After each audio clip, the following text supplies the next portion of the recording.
आज तक ये देखा गया कि मुस्लिमों की कहीं पोल नहीं खोली गई। बिल्कुल। मजार में कहीं पानी फूंका जाता है। हाँ। मजार से कहीं भूत ठीक किया जाता है। बिल्कुल। मजार के लोग दवाई भी देते हैं, उनको कोई पकड़ नहीं की गई। भगवान श्री कृष्ण से जुड़ा हुआ सिद्ध बाबा आश्रम।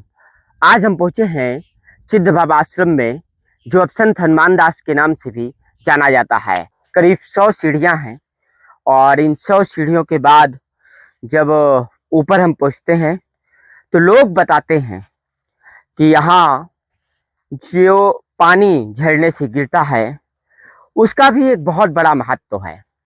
तो मित्रों, हनुमान दास आश्रम के महंत जो हैं हनुमान दास जी, इस जल के माध्यम से ही, इस झरने के पानी के माध्यम से ही दवाइयाँ बनाते हैं, सिरप बनाते हैं।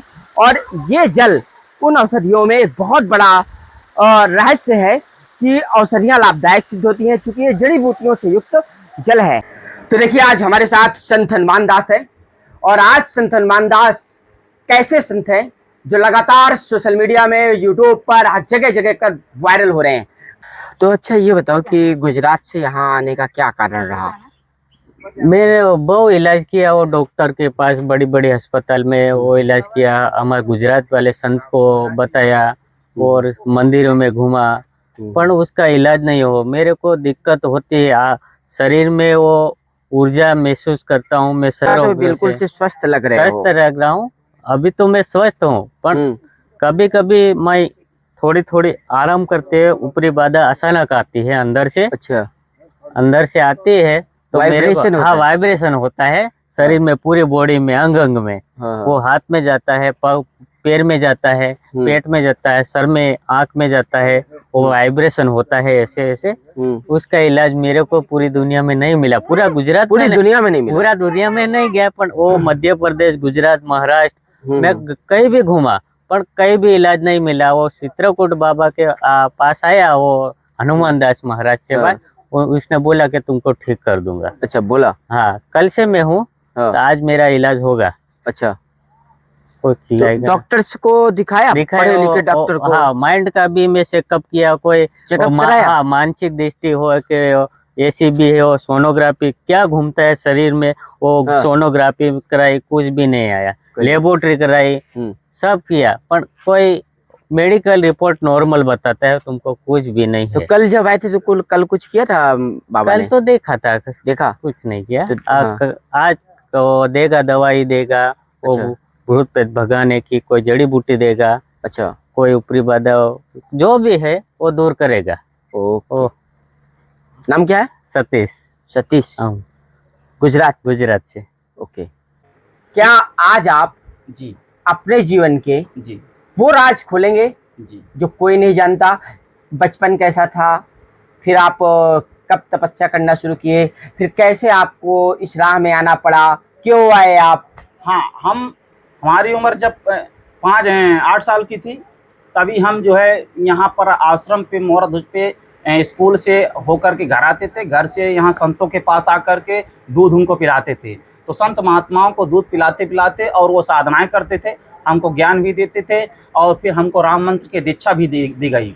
जो कह रहे हैं कि राम मंत्र 6 अंक का है, 6 अंक का नहीं होता है, होता 7 का पूर्ण होता है, क्योंकि हम राम मंत्र की अखंड साधना किया, जिसके कारण से हमें ये सारी आयुर्वेदिक और वैदिक चीजों का ज्ञान प्राप्त हुआ है। अच्छा, कौन सा? श्री राम, जय राम, जय जय राम? नहीं, राम मंत्र 6 अंक का पूरी दुनिया जाप कर रही है। अच्छा। जो हालांकि सच ये है कि 6 अंक का नहीं होता है, 7 का होता है। 7 का होता है, पूरा कन्फर्म है। हाँ। क्योंकि वहाँ कई जगह रामायण में इसका उल्लेख आया है, और कई जगह गुप्त साधु संतों और ऋषि मुनियों ने भी बताया कि 7 का होता है, पर जनता जहाँ तक जिसकी पहुँच होती है वो मंत्र उतना ही लोग। कौन सा मंत्र है वो? मंत्र बताया नहीं जा सकता है। अच्छा। वो तो सामने जब गुरु दीक्षा दी जाती है तो मंत्र का पूर्ण किया जाता है, बाकी चैनल के माध्यम से तो बताया नहीं। ये 7 अंक का होता है, ये कन्फर्म होता है। ठीक उसी तरह हम राम मंत्र की साधना और त्यागियों की सेवा करते रहे, दीक्षा मिली हमें। इसके बाद करते करते फिर घर भी आते जाते रहे। फिर हमारे पिताजी की तबीयत जब खराब हुई, उस समय हमको इस जड़ी बूटियों का कोई अनुभव नहीं था। पेट गैस के प्रभाव से हमारे पिताजी की तबीयत खराब हुई और उनकी मृत्यु हो गई। सारे डॉक्टर पैसा लूट लिया, और हमारे पास प्रमाण रखे हैं सतना जिले में, और कई जिले में हम ले गए, पर उनकी गैस डॉक्टरों ने ठीक नहीं कर पाया और उनकी मृत्यु हो गई। तभी हमें गुस्सा लगा एकदम, और गुस्सा के मारे हम 84 प्रकार की गैसों की इलाज खोजना चालू कर दिया, और जंगल में रह करके 84 प्रकार की गैसों का इलाज संभव किया हमने। इसके उपरांत फिर हम आगे बढ़े कार्यक्रम में, तो हमें कई मरीज ऐसे मिले जो गठुआ में दर्द में, पैरालिसिस में, नस से संबंधित मिले, और कई मरीजों के उसके कारण मृत्यु हुई। हमें वो देखा नहीं गया, और वो मानव समाज कल्याण के लिए हम जंगलों में खोज चालू कर दिया, और जंगल में खोज करते करते नस खोलने के सिरप को प्राप्त किया और जनता के कल्याण में उसको लगाया। क्या मैं आज सबसे पूछ रहा हूँ, डॉक्टरों से भी पूछ रहा हूँ, क्या अमेरिका तक क्या नस खोलने के सिरप बना पाया है जो हम आज बना करके मानव समाज कल्याण के लिए लोग दे रहे हैं? जरा उनको शर्म आनी चाहिए। जो व्यक्ति आयुर्वेदिक पे प्रबंध लगा रहे हैं उनको शर्म आना चाहिए। चुल्लू भर पानी में डूब के मर जाना चाहिए। उनको खोज करना चाहिए। तो खोज करने के बजाय वो ज्ञानियों को दबा रहे हैं, वो शोध को दबा रहे हैं अपने महत्वाकांक्षा बढ़ाने के लिए। अंग्रेजी दवा अंग्रेजों की बनाई हुई दवा है, धन भंडार बढ़ाने के लिए। वो केवल अंग्रेजी दवा खा करके मनुष्य को शून्य कर देते हैं। उसको कोई पूर्णतः लाभ नहीं होता, फायदा नहीं। आयुर्वेदिक ही का ऐसी नुस्खा है, फार्मूला है जो जड़ से रोगों को ठीक करते हैं। हमने केवल आयुर्वेदिक का शोध किया, आयुर्वेदिक का संधान किया। चरक संहिता में एकदम आयुर्वेदिक दवाइयाँ हैं, मंत्र की चिकित्सा भी है उसमें। सिद्धनाग अर्जुन, बनारस के रहने वाले सिद्धनाग अर्जुन महान वैज्ञानिक थे और महान जो है शोधकर्ता थे और आयुर्वेदिक आचार्य थे। और उनके पास कौन सी डिग्री थी? केवल शोध की डिग्री थी। वो शोध करते मानव समाज कल्याण के लिए देते थे। आज उनकी पुस्तकें बनी हैं। क्या कोई उनसे पूछे कि आयुर्वेदिक डिग्री कहाँ है तुम्हारी? चमन ऋषि से पूछे कि आयुर्वेदिक डिग्री कहाँ है तुम्हारी? ऐसे कई ऋषियाँ हैं जो हमारे पास प्रमाण लिख रखे हैं। कोई डिग्री नहीं, पर उन्होंने जंगल में रह के खोज और साधनाएं किया है और उसी के माध्यम से आयुर्वेद एक दवा तैयार किया है और शास्त्र में उसी को लिखा है। शास्त्र में वही चीज़ लिखी जाती है जो शोध की जाती है। हमारा शास्त्र, हमारा सनातन धर्म कई लाख वर्षों का पुराना है। ये कभी ना मिटने वाला है और ना मिट सकता है। और अंग्रेजी दवा तो अभी कुछ समय की चली हुई है, जैसे अंग्रेज काल के समय की है। ये कोई बड़ी पद्धति नहीं है, परंतु हम विरोध किसी का नहीं करते हैं। आयुर्वेदिक भी अपनी जगह पे जड़ से बैठता है, तो आयुर्वेदिक भी अच्छा है। इंग्लिश दवा धीरे धीरे कार्य करती है, वो तो रोक के रखती है, परमानेंट इलाज संभव नहीं है, इसलिए वो अपनी जगह में तत्काल के लिए वो भी अच्छा है। परंतु जो लोग विरोध कर रहे हैं कि बाबा पाखंड हैं, बाबा ऐसे हैं, तो उन बाबाओं को पहले अच्छे गुण सर्च करें, अच्छी क्रिया सर्च करें और अच्छी तरह बैठ के शोध करें, फिर बाद में पूछे कि ये गलत है कि अच्छा है कि बुरा है। परंतु अगर हिंदू के लिए संत अगर धरती पे नहीं हो तो हिंदुत्व की परिभाषा ही खत्म हो जाए।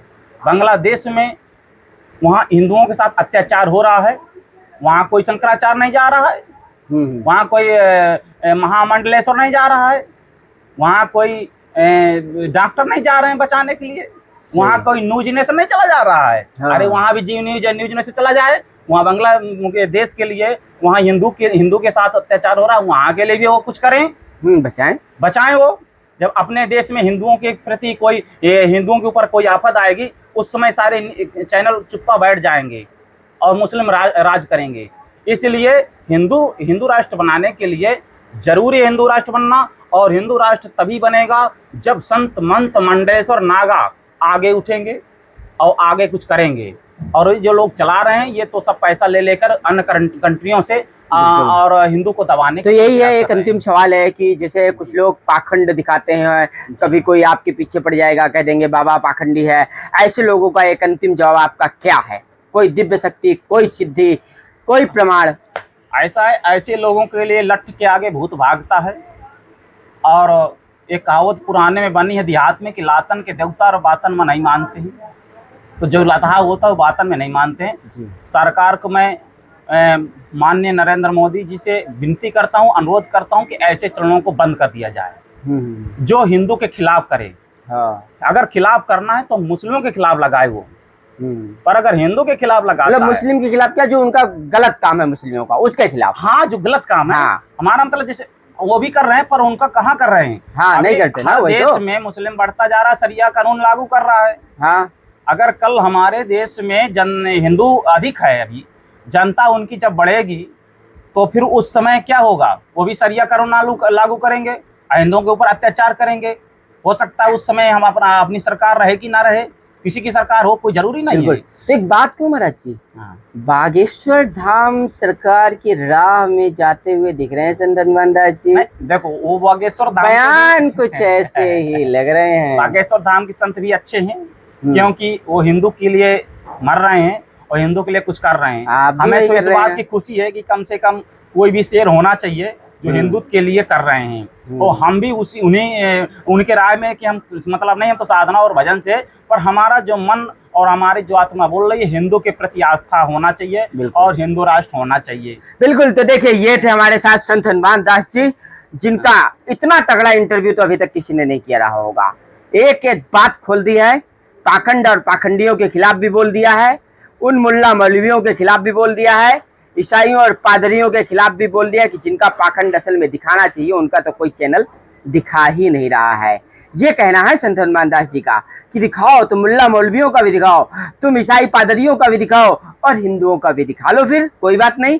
लेकिन क्या वजह है कि हमेशा हिंदू संत महात्माओं के आगे पीछे ये चैनल वाले डोलते रहते हैं, चाहे जो भी चैनल हो। हमेशा पाखंड दिखाना है तो हिंदू संत महात्माओं का ही दिखाओगे। हिंदू संत महात्मा जितने वैदिक और जितने ज्ञान के साथ आयुर्वेद पद्धतियों के साथ जन कल्याण का काम करते हैं, यही बात कही है संत हनुमान दास ने कि भारत एक हिंदू राष्ट्र बनेगा और भारत को हिंदू राष्ट्र रहना ही चाहिए। इसी में भलाई भी है। बांग्लादेश के मुद्दे को भी उन्होंने उठाया और अपने जन्म से लेकर के अपने तपस्या काल तक के, और क्यों वो संत बने, क्यों वो जन कल्याण करने लगे, एक पीड़ा जो उन्होंने व्यक्त की। वास्तव में वो कोई भी बेटा होता तो बहुत बड़ी बात थी कि पिता चल बसे, इलाज कराते डॉक्टरों ने धन चूस लिया, घर नहीं रह गया। और इतना सारा धन जो चूस लेते हैं डॉक्टर, जब किसी गरीब का, मध्यम वर्गीय परिवार का चूस लेते हैं, तब वास्तव में भारत में गरीबी का एक ही बड़ा कारण है। और वो कहते हैं कि मैं यही देखते हुए ही जन कल्याण की राह पर आया। 84 प्रकार की गैस जो अभी तक किसी ने बताया नहीं, आपने सुना भी नहीं रहा होगा, मैंने भी इससे पहले नहीं सुना था कि 84 प्रकार की गैस होती है। ये एक ज्ञान भी आज संत हनुमान दास महाराज के माध्यम से हमको मिला है।